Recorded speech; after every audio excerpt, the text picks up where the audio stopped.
స్థాయిలోనే కాకుండా రాష్ట్ర స్థాయిలో ఎప్పటికప్పుడు తాజా సమాచారాన్ని మీకు అందిస్తోంది తెలంగాణ రిపోర్టర్. ఎటువంటి తిండి తింటే అటువంటి బుద్ధులు పుడుతూ ఉంటాయి కనుక ఆ పెద్దల ఉచ్ఛిష్టలేపానను మోదితో ద్విజై సకృత్స్మ భుంక్తి తతు అపాస్త కిల్బిష. ఆ పెద్దల శేషాన్న భోజనం చేత నా పాపాలన్నీ కూడా పోయి 5 ఏళ్ల పిల్లవాణ్ణి మా అమ్మ పెట్టిన ఆ పెద్దల ప్రసాదం తినడం చేత ఆడుకోవద్దు, వాళ్ళ దగ్గర కూర్చుండి వాళ్ళు ఏం చెబుతున్నారో వినాలి అని ఈ పిల్లవానికి బుద్ధి పుట్టింది. పెద్దలలో పోయి కూర్చున్నాడు. ఏమీ అర్థం కాలేదు మొదట్లో, కానీ వినగా వినగా క్రమక్రమంగా దేవుడు ఒకడున్నాడు, ఆయన మీద మనస్సు పెట్టుకోవాలి అని అన్నీ తెలవడం ప్రారంభమైనవి. భక్తి అనేటువంటిది మనస్సులో కలగడం, వైరాగ్యం జ్ఞానం కూడా కలుగుతున్నది కనుక అనగననగ రాగం అతిశయిల్లుతుండు అని చెప్పినట్టుగా తినగ తినగ వేము తీయనవును. వింటూ వింటూ ఉండగా క్రమక్రమంగా అన్నీ తెలియడం ప్రారంభమైనవి. దానితో కూడా చాతుర్మాస్యాలు పూర్తి అయిన తర్వాత వాళ్ళందరూ వెళ్ళిపోవడానికి సిద్ధపడుతూ ఉంటే వాళ్ళ పాదాల మీద పడి అయ్యా నా గతి మీ అని చెప్పానగా దాళ్ళోపల ఒక మహాత్ముడు, నాయన ఏకాంతమైన ప్రదేశంలో ఎవ్వరు లేని చోట, ఏ విధమైన అల్లరి మాటలు ముచ్చటలు లేని చోట ఒంటరిగా ఏకాంతం ఏకాంతం ఒక్కడు కూర్చున్నది ఏకాంతం. దాళ్ళో మిగతా భావములేవి లేకుండా నీలమేఘశ్యామ సుందర విగ్రహం కలిగినటువంటి శంఖచక్ర గదా పద్మవనమారాధారి అయి పీతాంబరాన్ని కట్టుకున్న ఆ కౌస్తుభమణిని మెడలోపల వేసుకున్నటువంటి ఆ పరమాత్మను ధ్యానం చేయు నాయనా అని చెప్పి వాళ్ళు సరి అయినటువంటి పద్ధతితో భగవద్ధ్యానమును చెదిపిపోయిన తర్వాత మా అమ్మ ఒక బ్రాహ్మణి ఇంట్లో అంటు తోమడానికి నౌకరి కుదిరినది. ఆ సమయం లోపల ఒకనాడు మా అమ్మనేమో నన్ను చదివించాలి, బడికి పంపించాలి, పిల్లవాడికి బాగా చదువులు వచ్చిన తర్వాత పెళ్ళి చేయాలి, కొడుకు కోడలు మనవలు వీళ్ళందరినీ చూడాలి అని అపేక్ష మా అమ్మకుండేది. నేనేమో ఈ అమ్మ పీడ ఎప్పుడు తొలగిపోతుంది నాకు అని చెప్పి మనస్సులో భావిస్తూ ఉండగా ఒకనాడు ఆవు పాలు పిండటానికి పోయి నల్ల త్రాచు నాగంబాము కరచి వెంటనే మా తల్లి చచ్చిపోతే నేనేడవలే, భగవంతుడా నాకు బంధం దూరమైంది కదా అని చెప్పి ఉన్న ముంతాముకుడు అమ్మి అమ్మకు చేయవలసినటువంటి అంత్యక్రియలన్నీ కూడా జరిపి ఇక నా అనేవాడు, నా కొడుకు అనేటువంటి వాడు ఎవ్వడూ లేరు గనక హాయిగా ఉత్తర దిశ పట్టుకొని వెళుతూ అనేకమైన పల్లెలు పట్టణములు అడవులు వాగులు పర్వతములు దాటి పోతూ ఉండగా ఆకలి అవుతున్నది, దప్పి అవుతున్నది. ఆ సమయం లోపల ఒక ప్రాంతం లోపల ఒక నది కనపడినది. ఆ నదిలో దిగి స్నానం చేసి నీళ్లు తాగే వరకు ఒక రావి చెట్టు, లేత రావి చెట్టు కనపడ్డది. ఆ రావి చెట్టు కింద కూర్చున్న పరమాత్మను మనస్సులో ధ్యానం చేసే వరకు ఒక ప్రాంతం లోపల ఒక నది కనపడినది. ఆ నదిలో దిగి స్నానం చేసి నీళ్లు తాగే వరకు ఒక రావి చెట్టు, లేత రావి చెట్టు కనపడ్డది. ఆ రావి చెట్టు కింద కూర్చున్న పరమాత్మను మనస్సులో ధ్యానం చేసే వరకు వెంటనే ఆనంద సంప్లవే లీన, ఆనందము అనేటువంటి పెద్ద సముద్రంలో నేను మునిగిపోయిన. అప్పుడు ఏం కనపడ్డదో అది చెప్పరాదు, అది చూడరాదు, అది మాటలతో చెప్పరాదు. నా ఆనందము బ్రహ్మానందాన్ని నేను పొందిన. కానీ అది ఎంతోసేపు ఉండలేదు, వెంటనే మళ్ళా అది మాయమైంది. అప్పుడు ఏమిరా మళ్ళా కళ్ళు మూసుకొని మళ్ళా ధ్యానం చేసి ఇంతకుముందు దొరికిన ఆనందాన్ని మళ్ళీ అనుభవించాలి అని ఎంత ప్రయత్నం చేసినా దొరికితేనా అప్పుడు ఆకాశంలోంచి ఒక మాట వినవచ్చింది. నాయనా, నా మీద ప్రేమ కలుగుట కొరకు ఒక్కసారి నీకు బ్రహ్మానందలవాన్ని చూపించినాను. అది మళ్ళీ నీకు ఈ జన్మలో దొరకదు, కానీ వచ్చే జన్మలోపల బ్రహ్మమానసపుత్రుడవై వచ్చే సృష్టి ప్రారంభంలో నీవు జన్మిస్తావు. అప్పుడు నీకు స్వయంగా దానంతట అదే మ్రోగుతూ ఉండేటువంటి ఒక వీణ నీ భుజం మీద ఉంటుంది. నీవు రామ అంటే పెద్ద సముద్రంలో నేను మునిగిపడతాడు. కృష్ణ అంటే కృష్ణుడనై కనపడతాను. శంభో అని అంటే శివుడనై కనపడతాను.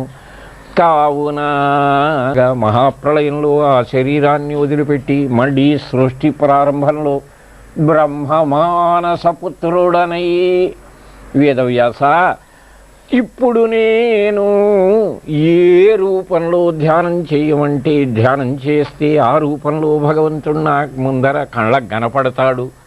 కనుక నావలే నీవు రాసే పురాణం విన్న వాళ్ళందరికీ రామ అనే వరకు ముందర రాముడు కనపడాలి, కృష్ణ అనే వరకు కృష్ణుడు వాళ్ళ కళ్ళ ముందర కనపడాలి. ఆనంద బ్రహ్మానందాన్ని వాళ్ళు పొందుతూ ఉండాలి. శరీరాన్ని సంసారాన్ని అన్నీ మరచిపోవాలి. ఆ విధంగా ఉండేటువంటి భాగవతాన్ని రాయవయ్యా. ఇదంతా సత్సంగ మహిమతో దొరికరిగినది అని చెప్పి నారద మహర్షీశ్వరుడు చెప్పి ఎప్పుడైతే వెళ్ళిపోయినాడు, ఓం నమో భగవతే వాసుదేవాయ శ్రీహరయే నమః, ఆ సమయం లోపల అబ్బా ఎంత ధన్యుడు ఈ నారద మహర్షీశ్వరుడు. తాను ఎప్పుడూ భగవత్తత్వంలోని విలీనమై లోకాన్ని అనుగ్రహిస్తున్నాడు కదా అని చెప్పి వేదవ్యాస మహర్షీశ్వరుడేమో తపస్సమాధి లోపల కూర్చొని పరమాత్మతత్వము, ఆ తర్వాత జీవుణ్ణి ఆవరించినటువంటి మాయాతత్వము, త్రిగుణాత్మకమైన మాయా ప్రభావాన్ని, ఆ మాయలోంచి తొలగిపోయే ఉపాయాన్ని, భగవంతుని యొక్క అవతార లీలని కూడా తన తపస్సులో కనుక్కొని అందరి మనస్సు భగవంతుని పాదారవిందముల యందు నిలిచి ఉండేట్టుగా ఎప్పుడైతే తాను ఆ భగవదనుగ్రహాన్ని పొందినాడు, అప్పుడు ఈ భాగవతము అనేటువంటి గ్రంథాన్ని వ్రాసినాడు. కావున ఈ విధంగా జీవతత్వము, పరమాత్మతత్వము, మాయాతత్వము ఇవన్నీ కూడా భాగవతం లోపల చక్కగా తెలుస్తూ ఉంటాయి. ఇలాంటి శ్రీమద్భాగవతం అనేటువంటి మహాపురాణాన్ని యస్యాం వై శ్రూయమాణాయాం కృష్ణే పరమపురుషే భక్తిరుత్పద్యతే పుంసః శోక మోహ భయ అపహ ససంహితం భాగవతం. ఇటువంటి దుఃఖము, మోహము, భయము తొలగించేటువంటి భాగవతాన్ని శుకమధ్యాపయామాస. నివృత్తి నిరతం కేవలం బ్రహ్మవేత్త అయిన శ్రీ శుకుల వారికి తెలిపినాడు. హరేర్ ఆత్మా రాముడైన శ్రీ శుకుల వారు ఎంత జ్ఞానులైనా కూడా భగవద్భక్తి అనేటువంటి దానితో ఆనందాన్ని అనుభవిస్తూ ఉంటారు. హరేర్గుణాక్షిప్తమతి భగవాన్ బాదరాయణి. ఆ భగవంతుని యొక్క లీలలు, ఆ గుణములు, ఆ కథలు, వాటి చేత ఆకర్షింపబడిన మనస్సు కలిగినటువంటి వాడై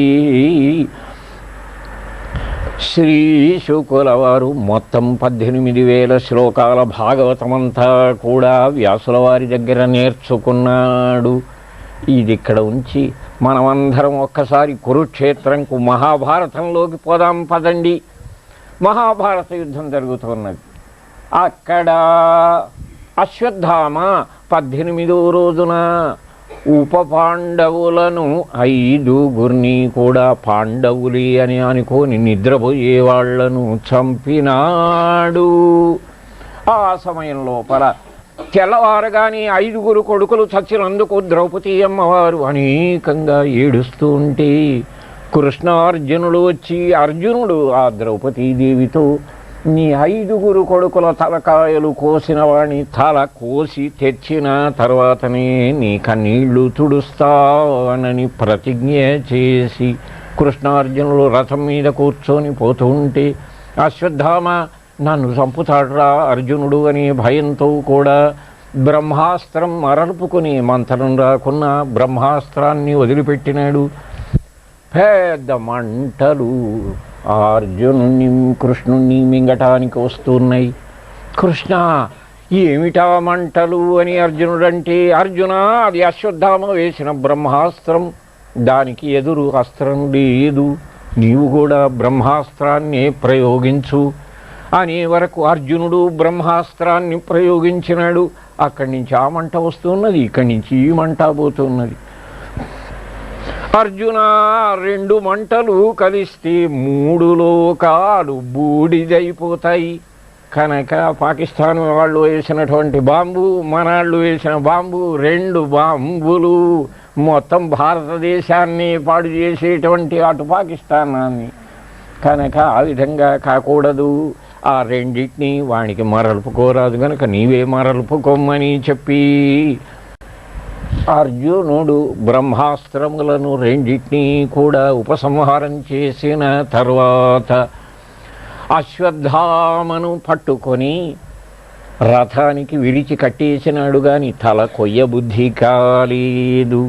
కృష్ణ పరమాత్ముడు పరీక్ష చేయడానికి అంటూ ఉన్నాడు, అర్జున వీని తల నరికి తెస్తానని ఒట్టు పెట్టుకుని వచ్చావు కదా ద్రౌపది దగ్గర, అంత పాపాత్ముడు లేడు. ఆతతాయీవధారహణ నిద్రపోయే వాళ్లను చంపినటువంటి వాడు తర్వాత ఇటువంటి పాపాత్ముణ్ణి చంపవలసినదే, అదే ధర్మం కనుక చంపకుండా ఎందుకు కట్టేసి తీసుకుపోతున్నావని కృష్ణుడు ఎన్ని తీర్ల కొట్టి చూచిన అర్జునుడు మాత్రం ఆ గురువు గారి కొడుకును చంపలేదు. ఇంతలోపల ద్రౌపది అమ్మవారు అశ్వత్థామను చూచి వెంటనే నమస్కరించి, అయ్యో ఈయన నా 5 కొడుకులను చంపినటువంటి వాడు, మీరు ఈయన తండ్రి ద్రోణాచార్యుల వారి దగ్గర విద్యలన్నీ నేర్చుకున్నటువంటి గురువు గారి కుమారుడు.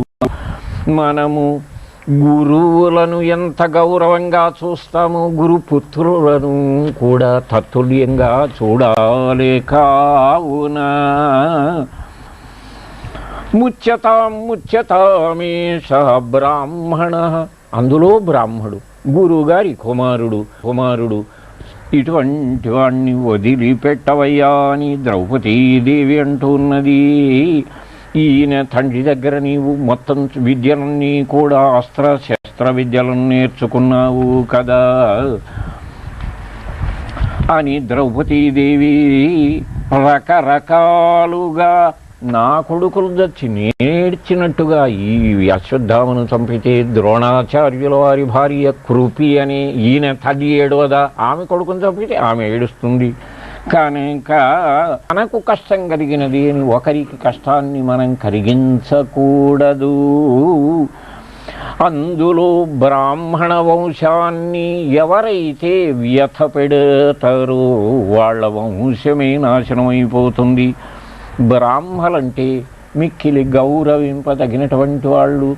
కొంతమంది బ్రాహ్మల మహిమ తెలియని చెబుతూ ఉంటారు, కానీ అసలు బ్రాహ్మడు ఎంత త్యాగం చేసినాడంటే కడుపు నిండా తిండి తినక వేదము పొద్దట్టించి సాయంకాలం వరకు చదువుకొని తర్వాత అందరూ తినే అన్ని శాఖలు తినడు బ్రాహ్మడు. కేవలం పప్పు నెయ్యి వీటిని మాత్రమే స్వీకరిస్తూ ఆహారం లోపల ఇష్టం వచ్చినదల్లా తినకుండా భగవంతుణ్ణి పూజ చేస్తూ వేదాలు చదువుకొని వెనకటి బ్రాహ్మలైతే పూర్తిగా మోకాళ్ళ దగ్గరికి పంచలు కట్టుకొని ఎప్పుడూ తడి పంచలు భుజాల మీద వేసుకొని నీళ్లు చేతిలోపల పట్టుకొని సంసార సుఖాలు కోరక బ్రాహ్మణస్యతు దేహోయం క్షుద్రకామాయ నేష్యతి.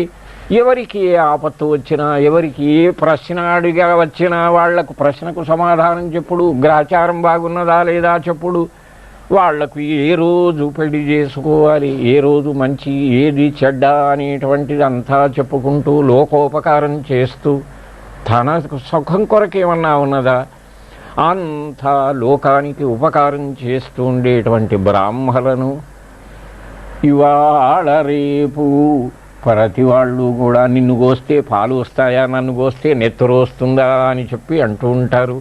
కానీ వీళ్ళ కర్మ ఎటువంటిది? బ్రాహ్మణస్యతు దేహోయం క్షుద్రకామాయ నేష్యతి కృచ్ఛ్రాయ తపసే చేహ ప్రీత్య అనంత సుఖాయ చ. ఎప్పుడూ తడి బట్టలు, స్నానాలు, తర్వాత దీనితో జపాలు ఇటువంటివన్నీ చేసి లోకం బాగుపడాలి అనేటువంటి లోకా సమస్త సుఖినో భవంతు అని చెప్పి తపస్సులు చేస్తూ ఉంటే అటువంటి బ్రాహ్మలను మనం గౌరవించడం చేత మనకు ఎంతో శ్రేయస్సు కలుగుతుంది. కానీ మేమే పెద్ద అని చెప్పి మాకేం లేదు, అందరము సమానమే.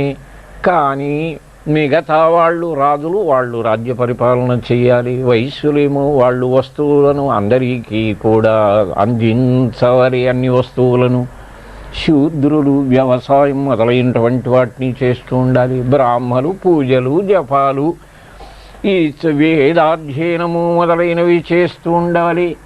కనుక అటువంటి బ్రాహ్మడు కృష్ణ పరమాత్మ కూడా గోబ్రాహ్మణ హితాయ చ అని చెప్పి ఆవుల కోసం, పశువుల కోసం, బ్రాహ్మల కోసమే కృష్ణ పరమాత్మ తన అవతారమునంతా కూడా తాను పశువులను కాపాడాలి అని గోకులానికి వెళ్ళి లేగలను ఆవులను మేపినాడు.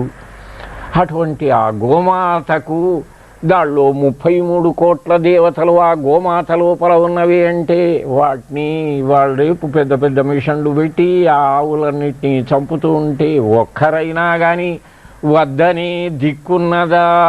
గోహింస, గోవులను రక్షించాలి అనేటువంటి భావం మన మనస్సులో ఉండాలి. కృష్ణావతారం వచ్చిందే గోరక్షణ కొరకు. కనుక ఈ విధముగా ఈ బ్రాహ్మణ్ణి చంపకూడదు అని చెప్పి ద్రౌపదీదేవి ఎన్నో రకాలుగా చెప్పుతున్నది. ధర్మ్యం, న్యాయం, సకరుణం, నిర్వ్యళీకం, సమం, మహతు. మాట మాట్లాడితే ఆ ద్రౌపదీదేవి మాట్లాడినట్టుగా ఉండాలి. ధర్మ్యం, ధర్మంతో కూడినటువంటి మాట. అదేమిటి అని చెప్పి అంటే ఏ ధర్మమును మానవులు కాపాడాలనో, బ్రాహ్మణుని ఈ విధంగా చూడవలనో దానితో. న్యాయం, ఎవరి దగ్గర నీవు చదువుకున్నావో, ధనుర్విద్య నేర్చుకున్నావో ఆయన కొడుకును ఆయన వరే చూడాలి అనేది న్యాయమైన మాట. సకరుణం, నా కొడుకును తెచ్చి నేను ఏడ్చినట్టుగా ఆమె కొడుకులను చంపితే ద్రోణాచార్య భార్య ఏడవదా అనేటువంటిది కరుణ ఒకరి మీద కలిగినటువంటి మాట.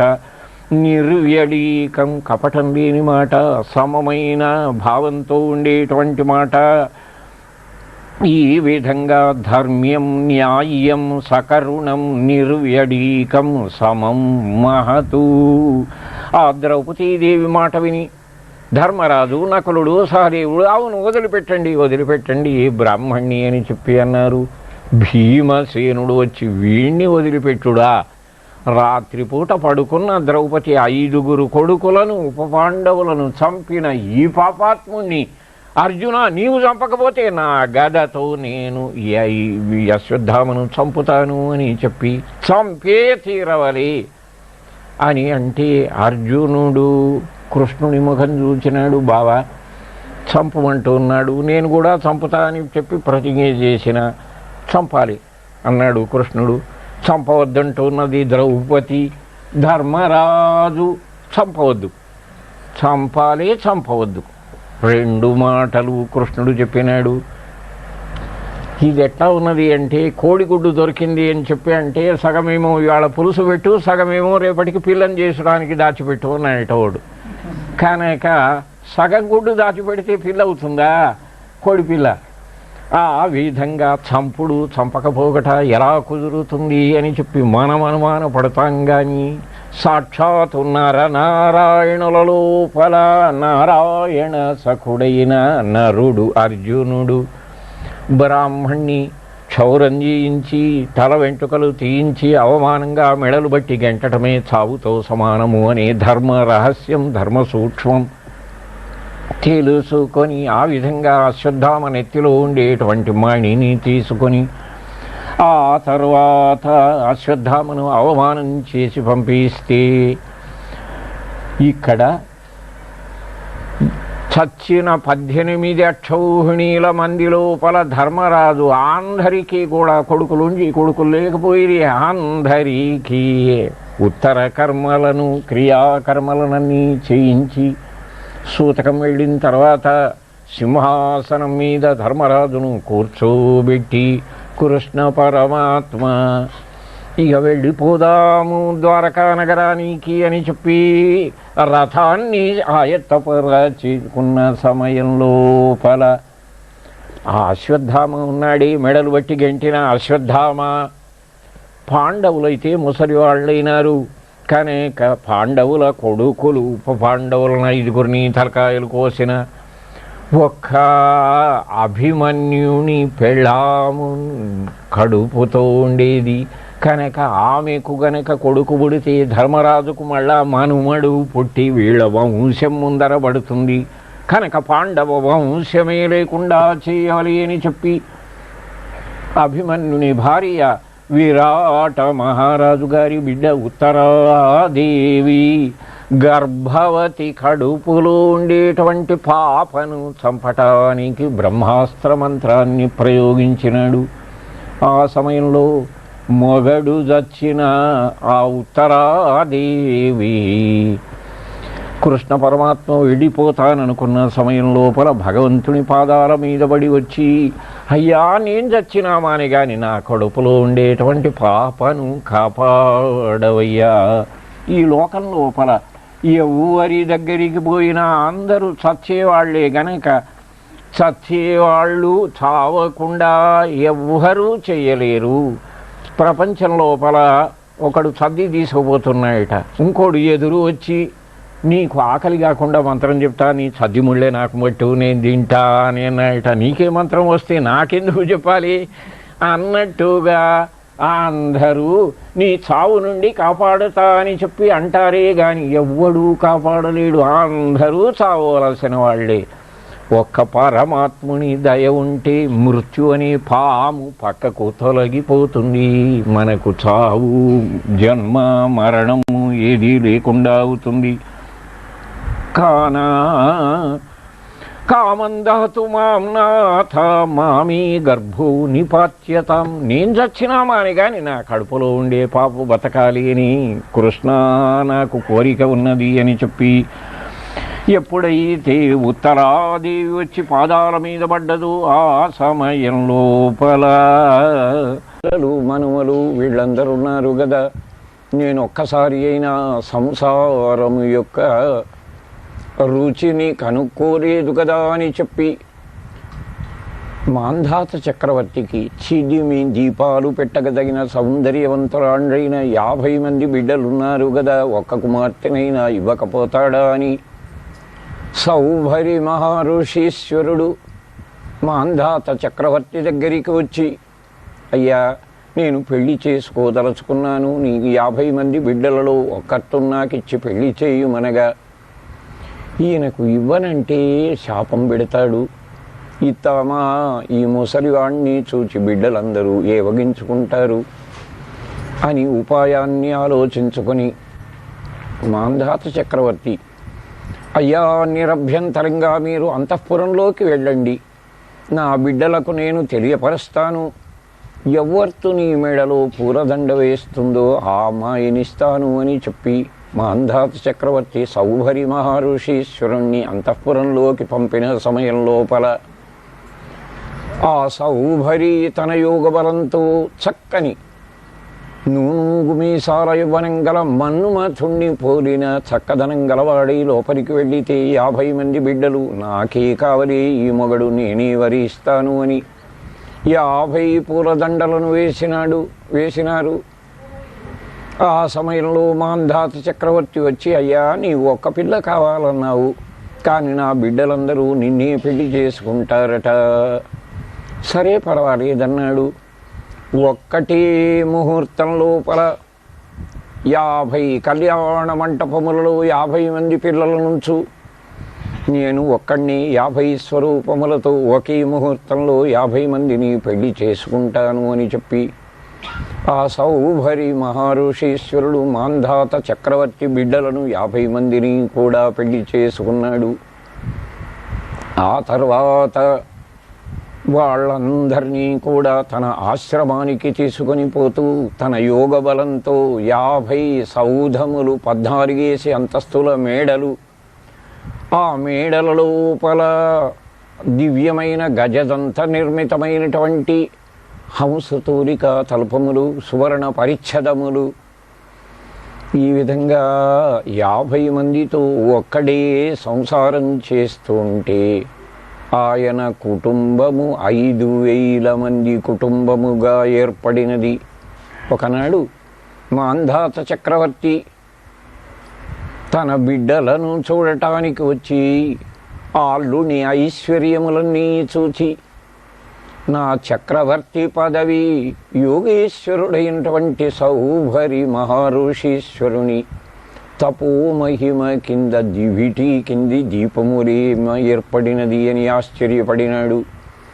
ఈ విధంగా ఆ సౌభరి మహర్షీశ్వరుడు 5000 మంది కుటుంబంతో కూడా కొంతకాలమైన తర్వాత వైరాగ్యాన్ని పొందినటువంటి వాడై ఏకశ్చరన్ను తపసి, ఎప్పుడైనా కానీ భగవంతుని మీద మనస్సు నిలుపుకునేటువంటి వాడు సంగం త్యజేత మిథున వ్రతినాం ముముక్షు సర్వాత్మనా న విసృజేతు బహిరింద్రియాణి ఏకశ్చరన్ను రహసి చిత్తమనంత ఈశేయుంజీత. ఎప్పుడైనా సంసారుల సాంగత్యాన్ని భగవద్భక్తి వైరాగ్యం కలిగినటువంటి వాళ్ళు చెయ్యకూడదు. ఒకవేళ చేస్తే ఏమవుతుంది అంటే ఈ సంసారుల వలె వాళ్ళు కూడా సంసారులే అయిపోతూ ఉంటారు. అందువలన ఇంద్రియములను మొదట నిగ్రహించవలే భగవద్గీతలో. అందుకొరకే తస్మాత్వం ఇంద్రియాణ్యాదౌ నియమ్య భరతర్షభ పాప్మానం ప్రజహిహ్యేనం జ్ఞాన విజ్ఞాననాశనం అని చెప్పినాడు. ఒంటరిగా ఉండవలే, ఏకాంతంలో భగవంతుని చరణారవిందములయందు మనస్సును నిలుపుకొని ఉండవలే, లేదా సజ్జన సాంగత్యం చేయవలే అని చెప్పి ఆ సౌభరి మహర్షీశ్వరుడు భగవద్ధ్యానంతో కూడా పాంచభౌతికమైన కళేబరాన్ని వదిలిపెట్టిన సమయం లోపల 50 మంది భార్యలు కూడా భర్తతో సహగమనాన్ని పొంది దివ్యమైన విమానముల మీద కూర్చొని ఆత్యంతికమైన సాక్షాత్తు ఆనందమయమైన ఆ భగవల్లోకాన్ని చేరుకున్న కథను శుకయోగీంద్రుల వారు పరీక్షిద్రాజు గారితో తెలిపినారు. ఓం నమో భగవతే వాసుదేవాయ శ్రీహరై నమః. ఆ తర్వాత మాంధాత చక్రవర్తి 3 కొడుకుల లోపల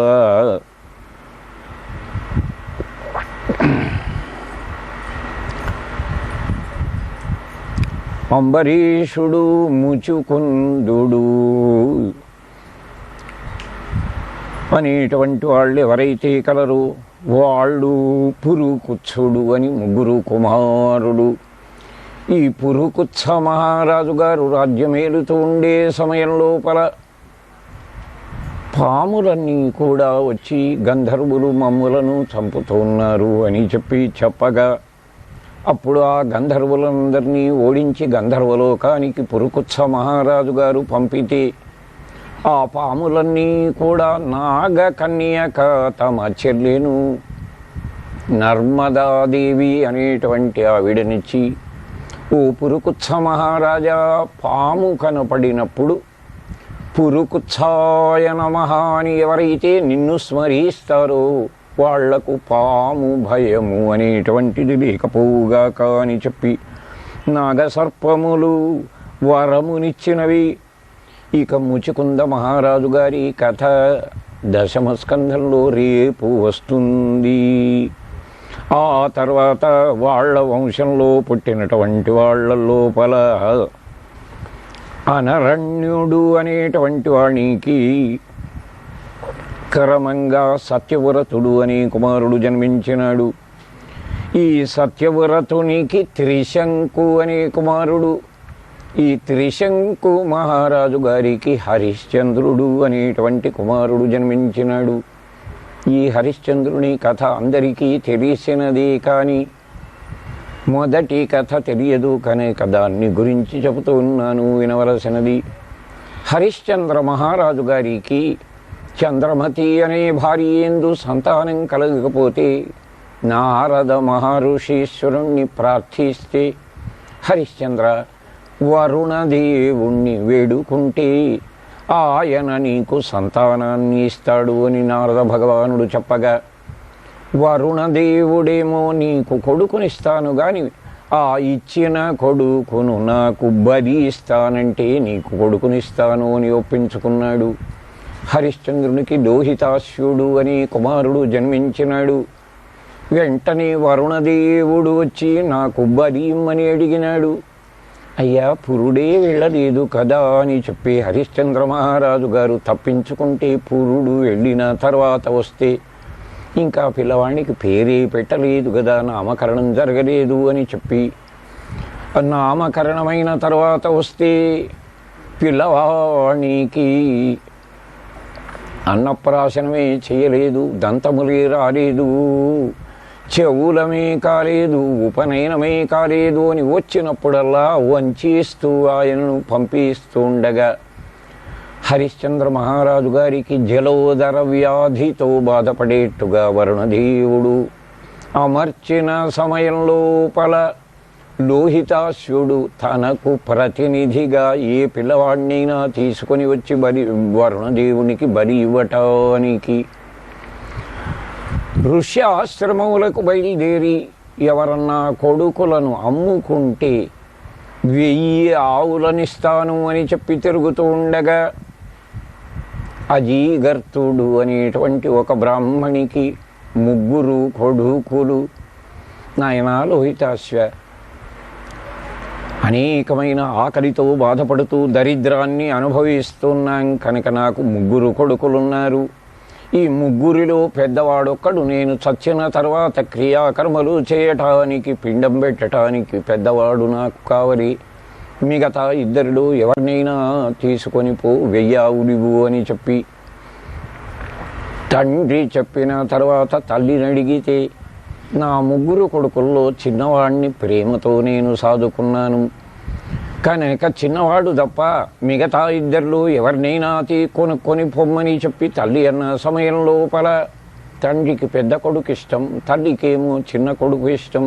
ఇక మిగిలినవాడు నమో మధ్యమాయ చాపగర్భ్యాయ చ అని చెప్పినట్టుగా నడిపి కొడుకును శునశ్శేపుడు అనేటువంటి వాడిని 1000 ఆవులిచ్చి లోహితాశ్యుడు ఆ పిల్లవాడిని తండ్రి హరిశ్చంద్ర మహారాజు గారికి అప్పగించగా, హరిశ్చంద్ర మహారాజు గారు వశిష్ఠ విశ్వామిత్రాది మహర్షులతో కూడా వరుణయాగము అనేటువంటి యజ్ఞాన్ని చేస్తూ ఆ పిల్లవాడిని బలి ఇవ్వటానికి యూపస్తంభానికి కట్టివేసిన సమయం లోపల ఆ పిల్లవాడు ఏడుస్తున్నాడు.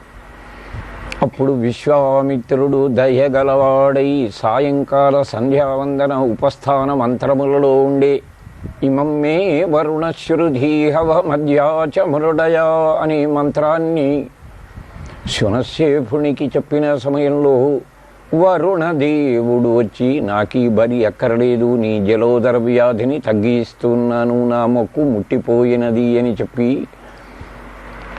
వరుణదేవుడు వెళ్ళిపోయిన తర్వాత యూపస్తంభానికి కట్టివేసినటువంటి ఆ శునశ్శేఫుణ్ణి వదిలినారు. ఋషుల సభలోపల శునశ్శేఫుడు, అయ్యా నేనెవరి కొడుకును, మా తల్లి తండ్రి 1000 ఆవులకు నన్ను అమ్మినారు, కొనుక్కున్న లోహితాశ్వుని వాణ్య, లేక లోహితాశ్వుడు తన తండ్రి అయిన హరిశ్చంద్రుడికిచ్చినాడు గనుక నేను హరిశ్చంద్రుని వాణ్య. ఆ హరిశ్చంద్రుడు వరుణదేవునికి యూపస్తంభమునకు కట్టివేసి అక్షతోదకములను వదిలినాడు గనక నేనిప్పుడు వరుణదేవుని వాణ్య, వరుణదేవుడు నాకు అక్కరలేదు అని వదిలిపెట్టిన వాణ్ణి కనుక నేను ఎవరి కొడుకును, ఈ ధర్మ సూక్ష్మాన్ని నిర్ణయించుమన్న సమయం లోపల అప్పుడు వశిష్ఠ మహర్షీశ్వరుడు, నాయనా అన్నం పెట్టినవాడు, ప్రాణం కాపాడినవాడు, కన్నవాడు వీళ్ళంతా తండ్రితో సమానుడే కనుక నీ ప్రాణం కాపాడిన విశ్వామిత్రునికి నీవు కొడుకు అవుతావు అని వశిష్ఠ మహర్షీశ్వరుడు చెప్పినాడు. విశ్వామిత్ర మహర్షీశ్వరుడు లేచి వశిష్ఠుడన్న మాట కాదనడన్నా పరిపాటి, అయినా ఈ ఒక్క విషయంలో మాత్రం ధర్మశాస్త్ర ప్రకారంగా నా కొడుకేనని నేను ఒప్పుకుంటాను అని శునశ్శేఫుడనే పిల్లవాణ్ణి విశ్వామిత్ర మహర్షీశ్వరుడు తన ఆశ్రమానికి తీసుకొని పోయి విశ్వామిత్రునికి 100 మంది కుమారులు, 50 మంది ఒక జట్టు, 50 మందిదొక జట్టు పెద్దవాళ్లను పిలిచి, ఒరే మీ అందరూ కూడా వీడు మీకు అన్న అవుతాడు కనుక వీని ఆజ్ఞలో ఉండవరి అని చెప్పి అన్న సమయంలో మా తల్లికి పుట్టినాడా, మా తండ్రికి పుట్టినాడా, వీని మాట మేము వినము అని చెప్పి తండ్రి మాట జవదాటిన సమయంలో విశ్వామిత్ర మహర్షీశ్వరుడు మీరంతా మ్లేచ్ఛులైపోదురుగాక అని శాపం పెట్టినాడు. ఆ తర్వాత చిన్న జట్టును అడిగితే తప్పక మేము స్వీకరిస్తామన్న సమయంలో మీరంతా కూడా సద్బ్రాహ్మణులవుదురుగాక అని వరమునిచ్చినాడు. అందువలన బమ్మన్ బడిమియా వీళ్ళిద్దరూ కూడా ఒక వంశానికే సంబంధించినటువంటి వాళ్ళు అని చెప్పి ఈ వృత్తాంతాన్ని శ్రీ శుకయోగీంద్రుల వారు పరీక్షణ్ మహారాజు గారితో చెప్పినాడు. ఓం నమో భగవతే వాసుదేవాయ శ్రీ హరయే నమః. ఆ తర్వాత వరుసగా సూర్యవంశం లోపల ఎవరెవరి వంశంలో ఎవరెవరు జన్మించినారో చెబుతున్నాను వినవలసినది.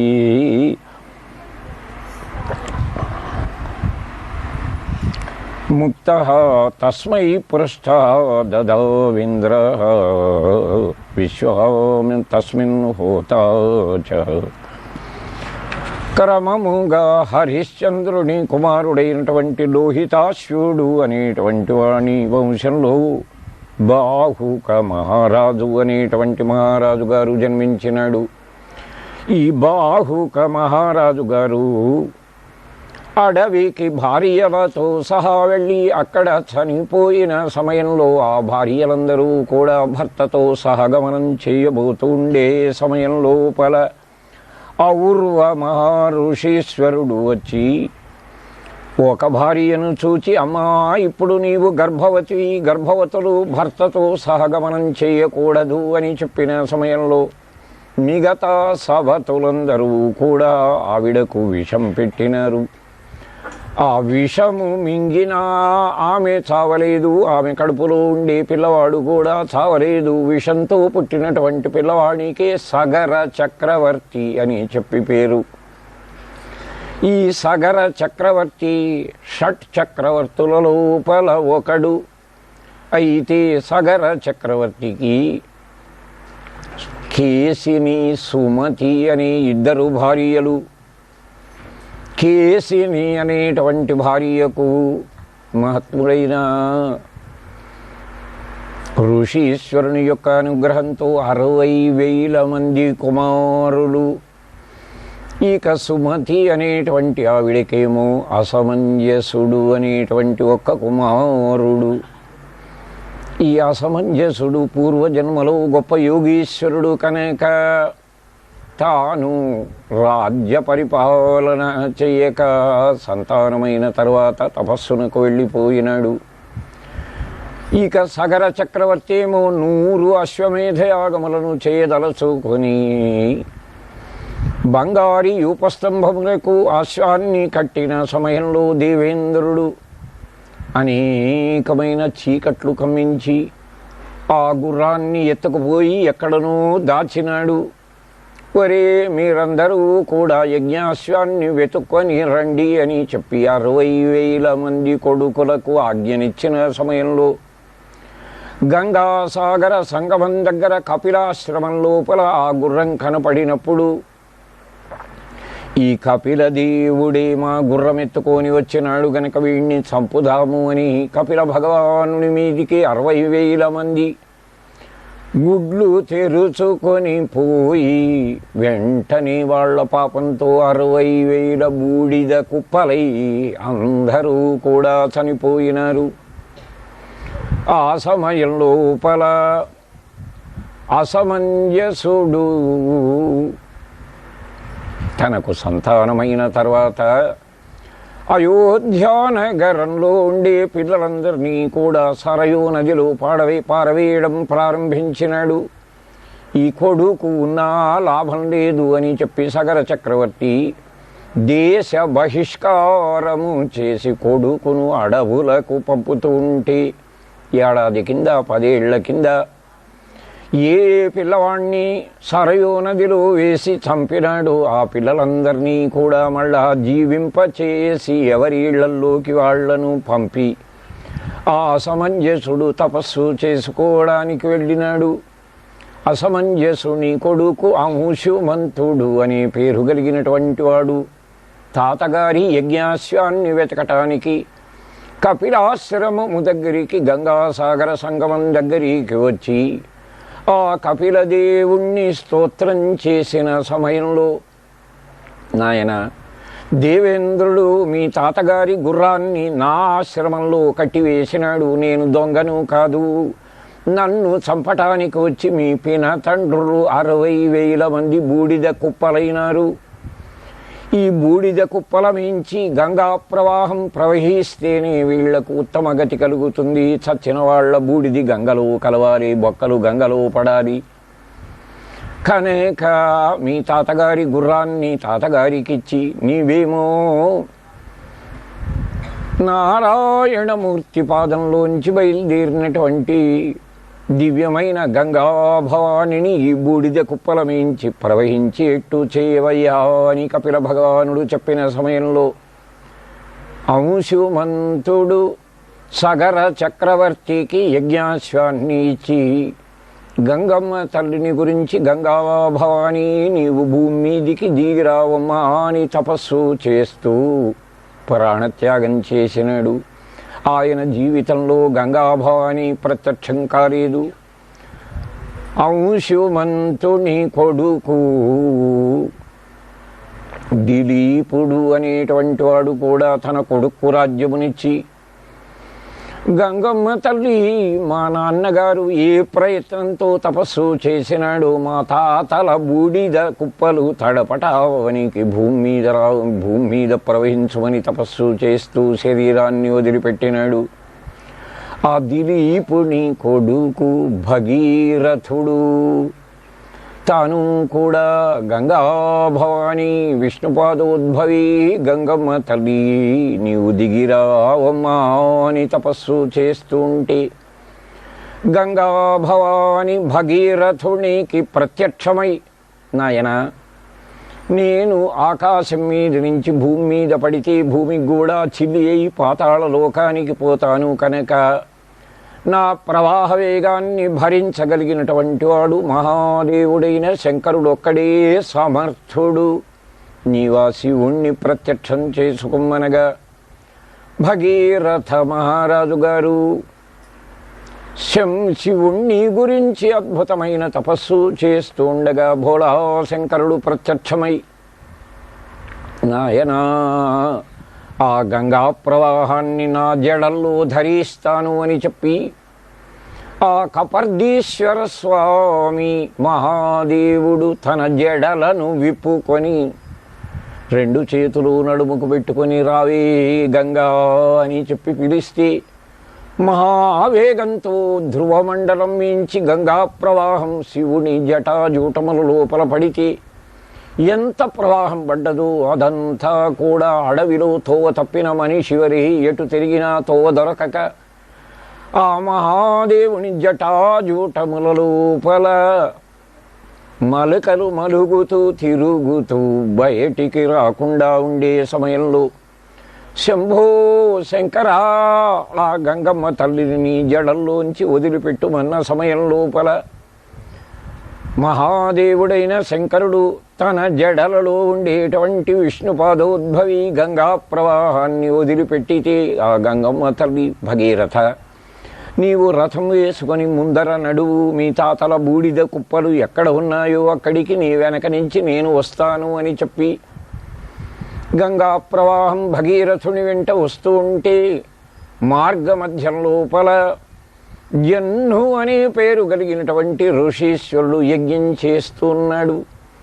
ఆయన యజ్ఞశాలని పక్క నుంచి రథం పోతే నీటి ప్రవాహం తాటి చెట్టు ఎత్తు గంగా ప్రవాహం వెనుక నుంచి వచ్చిన అగ్నిహోత్ర కుండాలన్నీ చల్లారిపోతాయని ఆ జన్ను అనే ఋషీశ్వరుడు గంగా ప్రవాహానికి ఎదురుగా నోరు తెరుచుకొని కూర్చొని వచ్చిన ప్రవాహమంతా మొత్తం గంగమ్మ తల్లిని మింగివేసినాడు. నా వెనక నుంచి వచ్చే ప్రవాహం ఎక్కడ పోయింది అయ్యా, మీకేమైనా తెలుసునా అంటే నేనే మింగినానని జన్ను అనే మహాత్ముడు చెప్పిన సమయం లోపల నీ కడుపు బంగారంగాను అన్ని నీళ్లను మింగినావటయ్యా, అవి 60,000 మా తాతల బూడిద కుప్పలను తడపవలే, వాటిని వదిలిపెట్టుమంటే కుడి చెవిలో నుంచి ఆ గంగా ప్రవాహాన్ని వదిలినందువలన గంగమ్మ తల్లికి జన్ను మహారుషీశ్వరుని చెవులోంచి ప్రవహించినందువలన జాహ్నవి అనే పేరు వచ్చినది. ఆ తర్వాత నా రథం మించి ప్రవాహం ఎక్కడ వస్తుందోనని చెప్పి భగీరథుడు తన రథాన్ని గుట్టల మీదికెక్కిస్తే గుట్టలను చీల్చుకొని గంగా ప్రవాహము 60,000 బూడిద కుప్పలు ఈ గంగాసాగర సంగమం దగ్గర ఉన్నవో ఆ గంగాసాగర సంగమం దగ్గర ఉండేటువంటి సగర చక్రవర్తి కొడుకుల బూడిది కుప్పలన్నీ కూడా గంగలో తడిసినప్పుడు వాళ్ళకందరికీ కూడా మోక్షము వచ్చినది గనక చనిపోయిన వాళ్ళ బొక్కలు బూడిద గంగలో కలుపవరే అనే ప్రథ ఏర్పడినది. అంతేకాకుండా గంగా గంగేతి యో బ్రూయాతు యోజనానాం శతైరపి, మనము మన ఇంట్లో ఉండి స్నానం చేసిన గంగా భవానిని స్మరణ చేస్తూ స్నానం చేస్తే 100 ఆమెడల దూరం మీద ఉన్నా కానీ వాళ్లకు గంగా స్నానం చేసినంత పుణ్యఫలం వస్తుంది. కావున మన పెద్దలందరూ కూడా స్నానం చేసే పాత్ర పేరు గంగాలయము అనేటువంటి పేరు పెట్టుకున్నారు. గంగాళంలోనే స్నానం చేయాలి, అప్పుడు గంగా స్నానం చేసిన పుణ్యఫలం వస్తుంది. కానీ మన బుద్ధిమంతులందరూ కూడా గంగాళాలన్నీ అమ్ముకొని బకెట్లు కొనుక్కున్నారు. బకెట్ అని ఎన్ని మాటలన్నా మోక్షం అనేటువంటిది రాదు, గంగా స్నాన పుణ్యఫలం అనేటువంటిది కలగదు. ఈ విధముగా భగీరథుడు తెచ్చినందువలన భాగీరథి, అలకనంద, గంగా, మందాకిని, జాహ్నవి అనేటువంటి పేర్లతో కూడా విష్ణుపాదము నుండి ఏర్పడిన బ్రహ్మదేవుడు నారాయణమూర్తి పాదాన్ని కడిగినటువంటి ఆ తీర్థము 42 మహానదులలో పరికి ఉత్తమోత్తమమై ఏ నదిలో స్నానం చేసినా కూడా గంగాస్మరణ చేయవలి. కానీ గంగానది స్నానం చేసే సమయంలో గోదావరి, కావేరి, కృష్ణవేణి మొదలైన నదులను స్మరించకూడదు. అన్ని నదులలోకి ముఖ్యమైనది గంగా నది అనేటువంటి చరిత్రను శ్రీ శుకయోగీంద్రుల వారు పరీక్షణ్ మహారాజు గారితో తెలిపినాడు. ఓం నమో భగవతే వాసుదేవాయ శ్రీ హరయే నమః. ఆ తర్వాత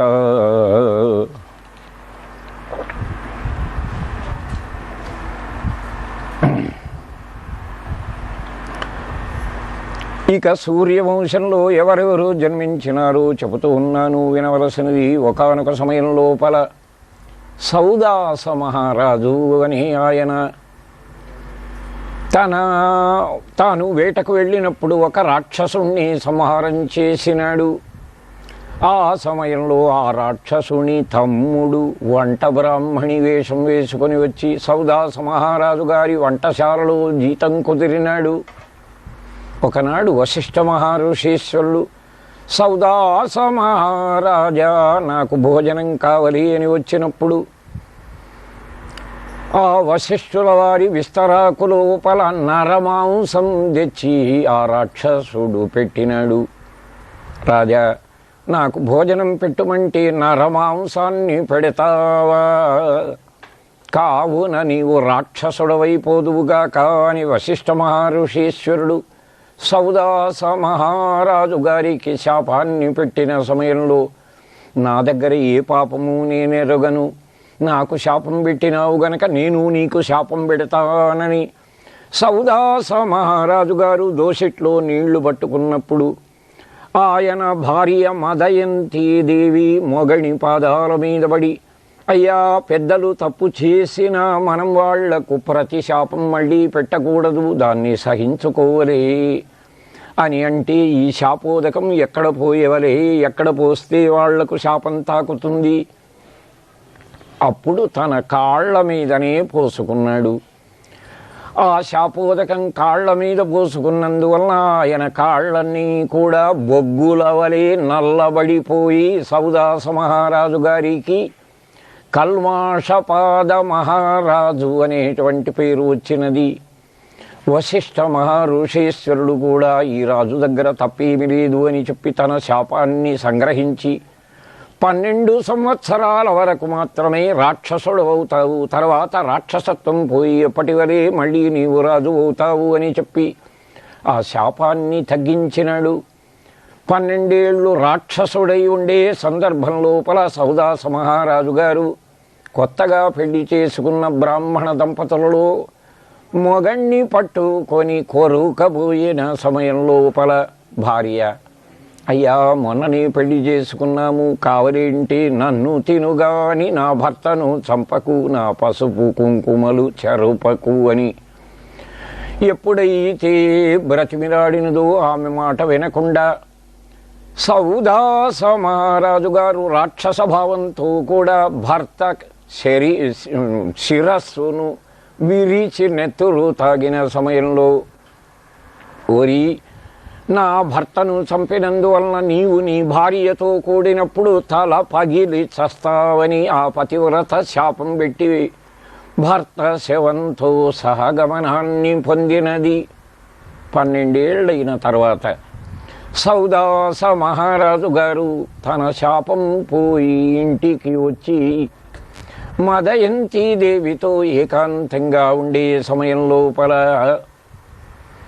అయ్యా, మీకు ఆ పతివ్రత శాపమున్నది గనక నాతో మీరు కలవకూడదు అని చెప్పి మదయంతి దేవి నివారణ చేస్తే సంతానం కావడానికి వశిష్ఠ మహర్షీశ్వరుణ్ణి బ్రతిమిలాడగా ధర్మ సంతాన రూపంలో వశిష్ఠ మహర్షీశ్వరుడు మదయంతి కడుపున గర్భాన్ని ఉంచినాడు.